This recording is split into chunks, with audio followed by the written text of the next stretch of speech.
From Tutorial Island to Max Cape, my Iron Man took me 1600 hours to achieve this. As a freshly maxed Iron Man, with nearly 0 PVM kills and experience, I needed a goal. Despite being unfamiliar with a lot of bosses in this game, I want to get absolute max gear in my Iron Man, all by myself. Just me doing the most efficient way of grinding upgrades, including all 3 mega rares. This is my journey. Follow along as I go from freshly maxed to absolute maxed. The new boss Yama came out today, and that means 2 things. 1, the servers are down, and 2, a new grind is opening for us. This boss actually drops a new armor set called Oathplate, that's sometimes on par or even better than Torva, along with a scroll that we can read to make Death Charge twice as good as it already is. I don't need this armor set ASAP, but I figured it would be fun to go for early on. So let's log in. It took us an hour, but we finally managed to open a new client and we got the new login screen. I might actually be able to log in now. So yes, this was a setup I was pre-geared in before the update, but since we couldn't log in for an hour, it seems everyone already figured out what's good and what's bad. Shockingly, we aren't even going to be using our shadow, it seems. A purging staff, the tormented demon drop, is supposedly better at this boss. Now this was nearly a problem because I don't have a purging staff. However, we can dismantle our scorching bow and turn it into a purging staff at no loss, meaning we can enjoy the staff here during this boss, and when I'm done with it, because I have nowhere else I need to use it at, I can get rid of it later. My duo has not been able to log in due to server issues, so while I had some time, I figured I'd explore the area a little bit. Apparently there is a mine here, and I don't know if it's good or bad. Thank you, info kiosk.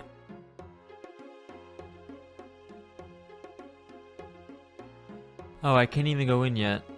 We have to sign our soul to Yama first, but by the time I got through all of this dialogue, Joyce got online. So let's go kill the boss. A lot of people already have kills and are grinding. I didn't watch any streams or fights as I wanted to go in somewhat blind, although my chat was helping me with my setup, so hopefully this is good. I have no idea of the mechanics, good luck. My only focus is to stay alive. I want to brute force this, so I'm just going to focus on maintaining 115 HP, hardcore style. We've shockingly got Yama down to the last phase and I have 6 brews left. There's actually a chance we wouldn't have done this.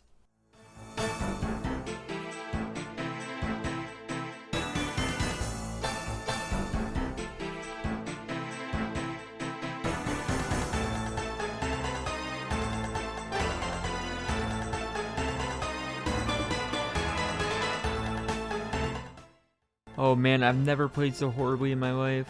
Also, I remember that the waves from Huey were one of the most annoying mechanics I've ever dealt with in this game, and they added it to yet another boss, and made it more punishing. Plus the falling bombs, this is going to be so hard. We did some messing around, but eventually we got our first KC. Still meleeing, and only using mage on the little jellies before they explode. And Joy's managed to get some Oathplate shards on the first KC, which is kind of big, and I got 16 rupees. Next KC was significantly longer. I think we had a lot worse RNG. But I got a barrel of demonic tallow. This is used as a secondary to make a new potion, which is basically an adrenaline potion. It gives me 25 spec every 5 minutes. I also didn't know this at this time, but this requires a torso to make and it gives 185 herbal XP each. That is a lot of herb XP. Each barrel has 100 of them in it, so I basically just banked 18k herb XP. It's pretty sweet when you look at it like that. It's been about an hour now and the kills are not consistent at all, but we are clogging. I got another slot, which is a dossier. It seems that when these are opened, they drop contracts, which are harder versions of this boss. And funnily enough, not even in the game yet. So we will be storing these in the bank for now. Things are still insanely hectic, and Joy's accidentally died with under 100 HP left on Yama.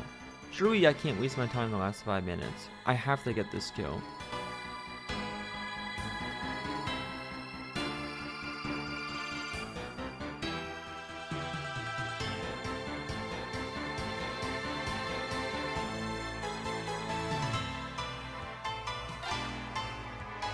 Kill number 17. a forgotten lockbox. These are similar to Muspa caches. I have a chance at an armor piece every time they open. I completely forgot to mention this because day 1 has been such a blur, but we actually started getting more consistent kills when we were both wearing max mage gear with the purging staff. We bring a 3-way melee switch for the judge, and other than that, mage camp the entire kill. This is really nice for me personally, because it finally gives me an opportunity to drain my brew stack. I have way too many brews. Yet another forgotten lockbox. Call me optimistic, but the main reason I wanted to do Yama day 1 is because I was feeling like my luck has to turn around somewhere. We are currently not sure the drop rates of anything so far, but it feels like I'm getting decent drops right now. If you guys have ever done content on day 1, you know that it's all about wanting to find something better. We heard something about melee on P1 and 2 being better than maging, so I switched my max melee set for P1 and 2, and then I have a 6-way switch for mage for P3. I really hope we minimize our magician needed here. Why? Well, as an Iron Man, the runes are insanely expensive. Each Dark Demon Bane cast is 2 soul runes and 12 fire runes. Imagine casting that every 5 ticks for an hour. If we are buying our soul and fire runes from the shops and Scar Essence mine, that's over 1 mil raw GP spent per hour to kill this boss. So like I said, let's hope we get to camp melee as much as possible. I'll be honest with you guys, this is the end of day 1 and it was pretty rough out here. We spent about 9 hours actively killing the boss since our first KC, and I got a massive headache from how bad the progress feels. We've seen 0 drops and only have 90 KC. Hopefully the next day is better. Good morning everybody. It is now day 2 and I can say that kills are much smoother now. I brought a full 8-way magic switch for P3, and we are able to melee P1 and 2 significantly faster due to the Elder Maul.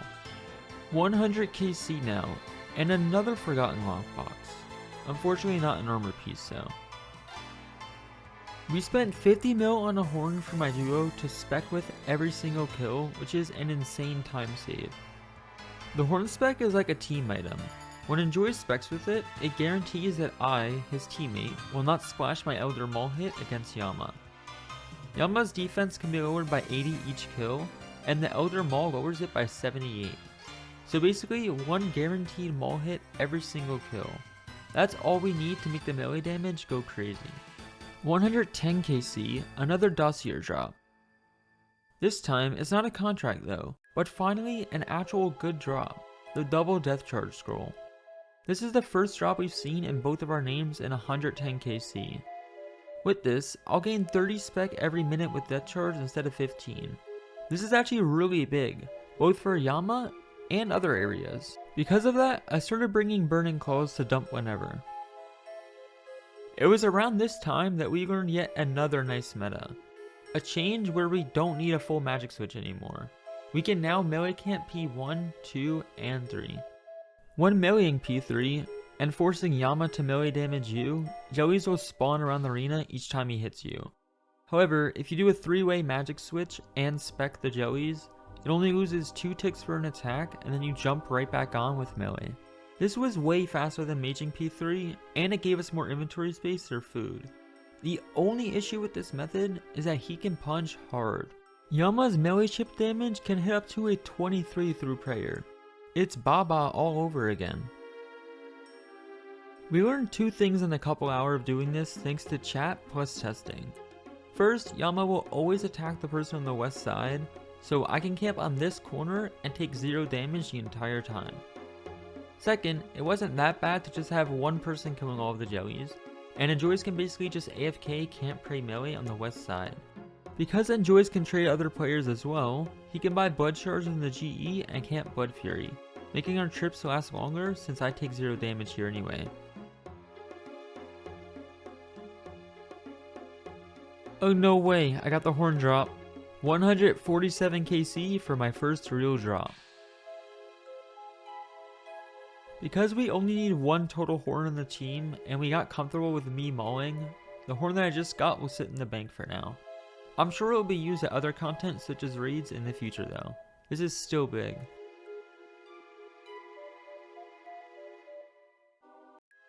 Speeding! Nice, a sub 250 kill. We've been speeding through so much Yama that Enjoy's bladder has not been able to keep up.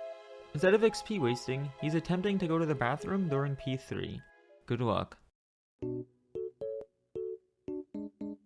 Oh no, I already let one explode, and we both forgot about the waves. This is not looking good.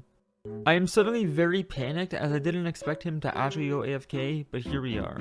I don't know if I should focus getting the boss dead ASAP, or the more obvious answer, avoid letting the jellies explode 25 damage to both of us.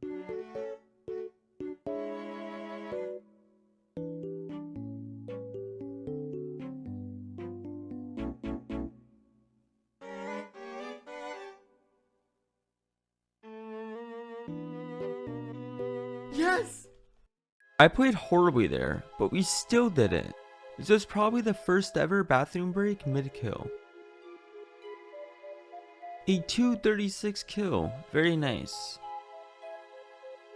We have reached a problem. The trips have become so chill that a 20-minute super combat is no longer enough for a whole trip. Thankfully, it looks like I got a 1-doser as a drop during the trip, so we're saved for the rest of the kill at least. It is now day 3 and we are at 239 KC and have seen 0 drops so far. Not only that, but a blog post just went out that confirmed drop rates were being nerfed by 30%. So now, instead of seeing 0 pieces in 239 KC, we're going to see 0 pieces plus 30% in the next 239 KC. That's another 0 pieces.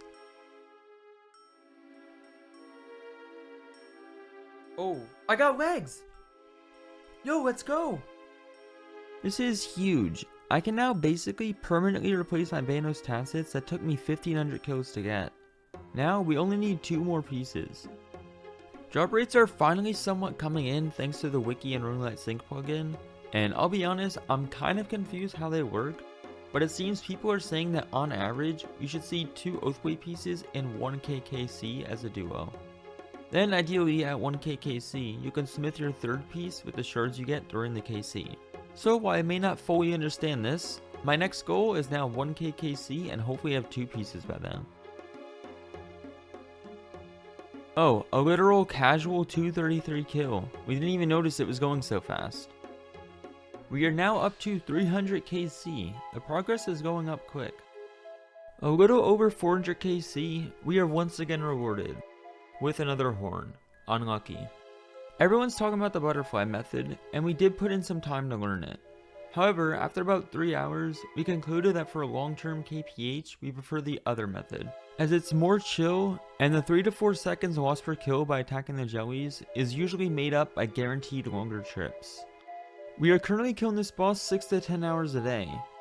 Consistency is much more important than short-term speed.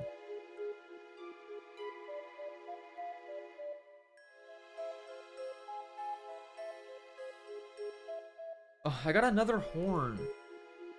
Why is that all I'm getting? That was horn number 3. This is KC number 501, and I think we are going to call it there. In 501 KC, we've had only legs and 3 horns.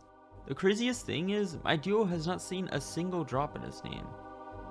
I think this is a good point to end today's video. I hope you all enjoyed watching me kill Yama on release as much as I did killing it. TY for watching everybody, and I will catch you all next time. Peace out.